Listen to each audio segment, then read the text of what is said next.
Ladies and gentlemen, welcome to the Garage Gym Athlete Podcast. I'm your host, Jared Moon. The Garage Gym Athlete Podcast is a result of my desire to build better humans, unequivocal coaches, and autonomous athletes.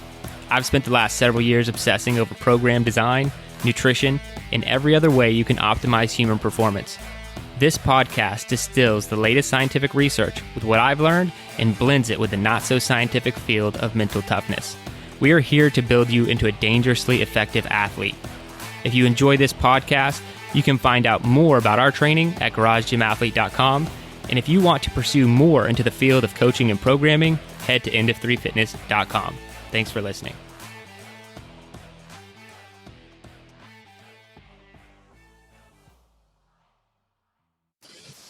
All right, ladies and gentlemen, welcome to the Garage Gym Athlete Podcast. Jared Moon here with Joe Courtney. What's up, Joe?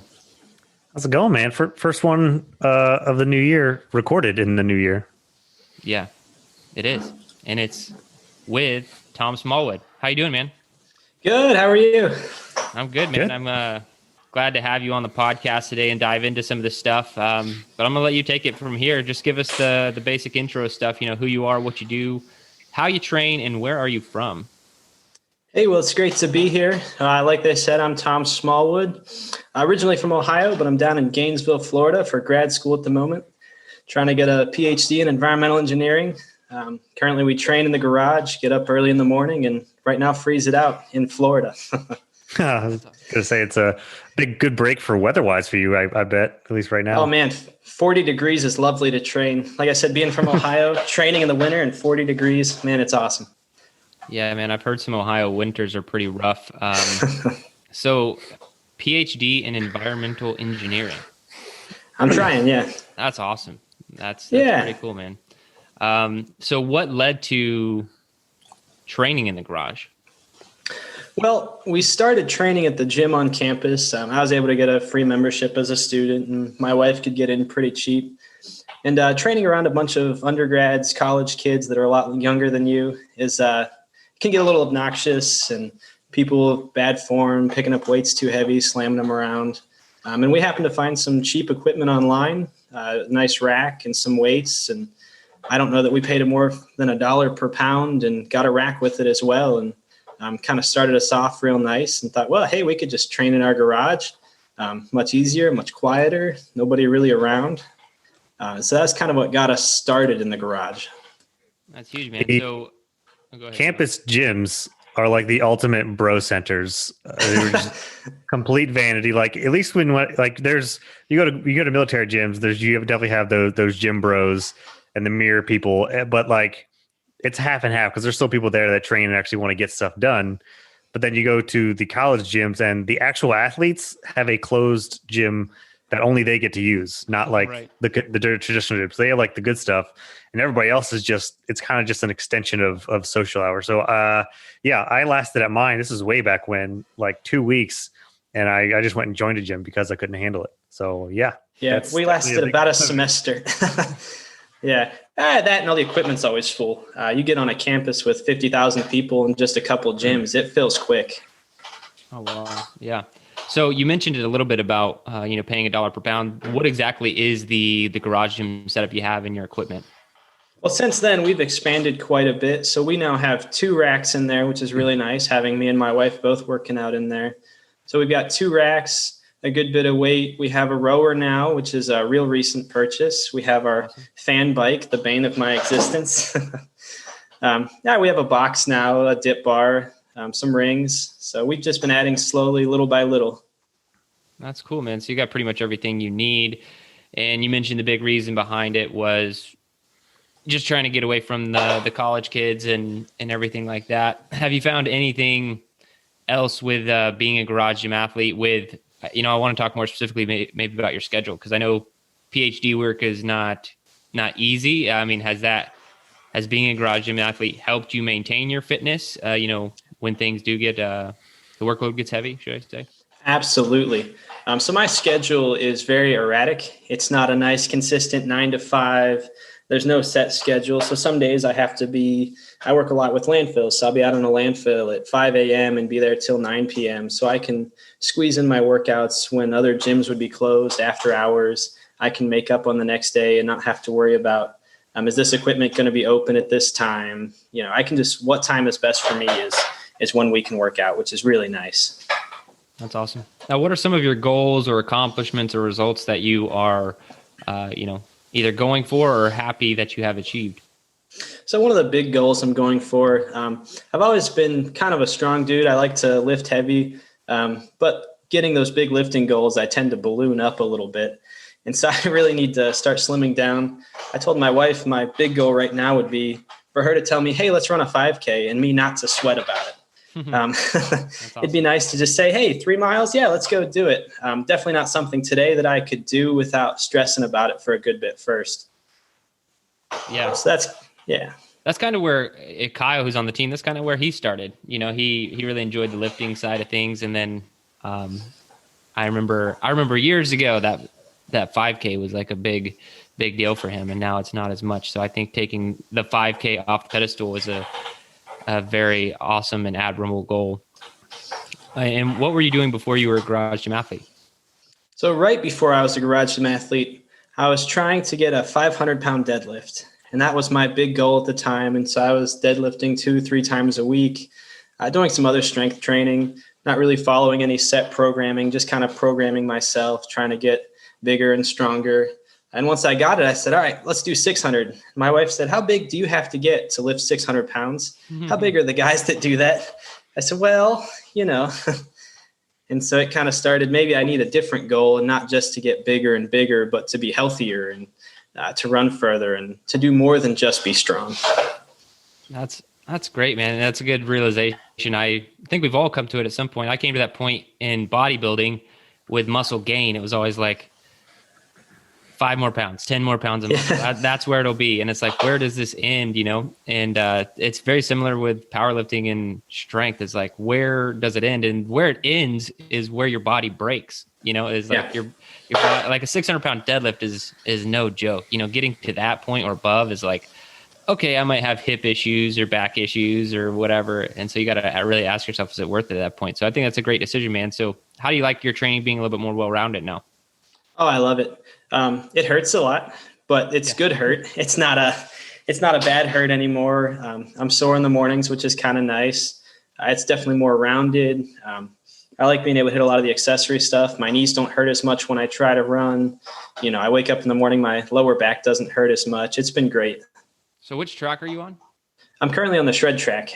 Okay, so you got VD to blame for any pain. I didn't know if you were one of Joe's strength track people. Well, that's where I started. A lot lately.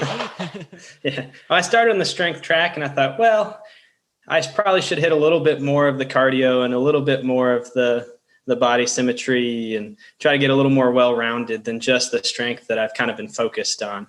I mean, it's been great. Sense. Yeah. It's been hard. I will say that, but it's been great. And overall, how do you like training in your garage? Is there anything that you do miss from maybe the campus gym or something like that? Campus gyms are air controlled, which is nice. Being in Florida in the summer, lifting in 100% humidity can be, the chalk bucket comes in real handy on some of those days. So I miss a little bit of that air control, but it does build a bit of that mental toughness, just knowing that you can do it, you can be outside, you can be in all environments. So I miss a little bit of that niceness to the gym. All the equipment is new and fresh, and but I really have enjoyed being in the garage in spite of all that. Man, I used to work out outside in Florida for a couple years, and chalk, I found out, becomes useless after a certain level of sweat. At a certain point. Yeah. Like you could just put it into your hands and it immediately just turned to like this white paste, and it does nothing. And then it's even more slippery, huh? Yeah, it just makes things worse. So yeah, I get that Florida humidity, man. That's brutal. But the heat it sucks to go through, but there's something satisfying about being completely drenched in sweat after working out. Yes. Have like a spot of sweat. I'm just like, well, did I even work out? Is this even hard? That's right. But it still sucks. Yeah. If I don't sweat during a workout, it feels like I did nothing. That's why you got the sauna. That's why I got the sauna. So if I'm not sweating, I can just hop in the sauna after. Yep. You don't live in the sauna anymore. You got to have one yourself. Yeah. Well, I kind of do. This new garage gets a little hot. We'll see. I moved into this house like into summer, so I really only had to deal with it for like, let's be honest, probably 2 weeks, 3 weeks, something like that. This next summer is going to be the real test of hotness. I'm going to see if my garage gets up to like 130 or something. We'll see. Oh, man. Yeah. All right, man. Well, let's get into these other questions. I'm very interested to see what your responses are to some of these. So what's the hardest workout you've ever done? So the hardest workout I've ever done was an interval weight training where it was an 80% deadlift and sprints. And like I said, I had a pretty heavy deadlift. So an 80% was pushing 400 pounds and then going and sprinting immediately after. And then we finished 3 rounds of that. And then it was front squats and sprints at 80%. And it was one of ours? Brutal. No, it's not actually. It's a different program. But yeah. And it was brutal. I was not ready for that. Dude. So we actually have that exact one. Yeah. Do you? Okay. Because it's like a 5 reps at, I think it's only 70 or 75%, and then 90 seconds on the rower, or 90 second sprint either way. But yeah, we got some of those. Well, I'm not looking forward to it. There are certain ways to program IWTs, and normally front squats and deadlifts are big in any IWT programming. But I remember when I first started them, I mean, it was a front squat sprint one, and I just about died. I didn't realize how brutal it was going to be. And I was like, wow, it's like the combination somehow of this front squat and sprinting is like just death. But yeah, those are tough, man. It wears you down quick. And that heavy of a weight kind of exhausts you to begin with. Right. And then it's, I have to run now. That's the break part. Isn't this where I stop? Yeah. Just stroll. You can't even like get out of it. And normally it's like 8 reps or something. And so it's just on the lift part. So it's just like, you can't even breathe by the time you're doing it. Well, that builds mental toughness, which is the next question. In your opinion, what's the best activity for building mental toughness? So I think it differs from person to person. So me and my wife are very different people. She loves to run, and she's done half marathons. And for me, building mental toughness, if I go on a run, that's really where I get in my own head. And every step is a battle, and I just have to keep grinding it out. And I feel like to me, that's what builds my mental toughness the most. Where for her, she hates to deadlift. And so every time we do it, for her is a grind. And I have to do another one. And that's really what gets in her headspace and helps her to build that mental toughness. You know, that's a big reason I started doing more endurance training a couple of years ago, because I got really comfortable lifting and doing Metcons and all this stuff, and I could push myself hard. But then you put me on like a 60-minute run, and I could get like 30 minutes into it, and I can start finding a lot of excuses on why it's okay for me to quit. It's like, absolutely, and so once I started to realize, I'm like, I need more of this in my life, especially pushing yourself. In endurance for longer periods of time is very, very mentally taxing. So I think that is a great way to build mental toughness, and something I've been working on myself for a while. Now, if you could only have one piece of equipment to train with for the rest of your life, what would it be? I think a good set of dumbbells. I know a lot of people have said barbell to this one, and that's a nice one because there's a lot you can do with a barbell if you have the weights for it. There are a lot of exercises, but the dumbbells, I think you can do more or less the same exercises while keeping more of a body symmetry. You're not going to get stronger left or right. You have to keep both sides even on those. So I think a good set of dumbbells. Yeah, I think that's a great one. What would be something you would want to add to your garage gym? Top tier list. I would love to have a heavy sandbag or a stone. I think would be really cool. It's easy to get the cardio I need. You can run or row or get on the air bike, but I'd love to just see what I could do with a big sandbag or a stone. Would be a lot of fun, I think, to me. A little bit of that functional strength more than just picking up a barbell.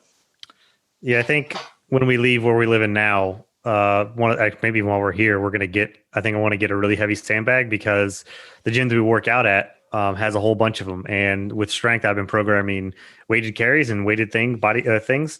And it's just been great to have a sandbag to throw on my shoulder or to bear hug or something like that. It's just, I like it. I like it so much. And we have slam balls at home, but they're like slam ball. That's another added difficulty. They're like tiny and rubber. So once you start sweating, they just slip right out. Slick. Yeah. Same with a plate too. A plate gets really slippery when you start sweating. So Sandbag you can kind of grip into. Man, well, When you're done and you collapse. Yeah.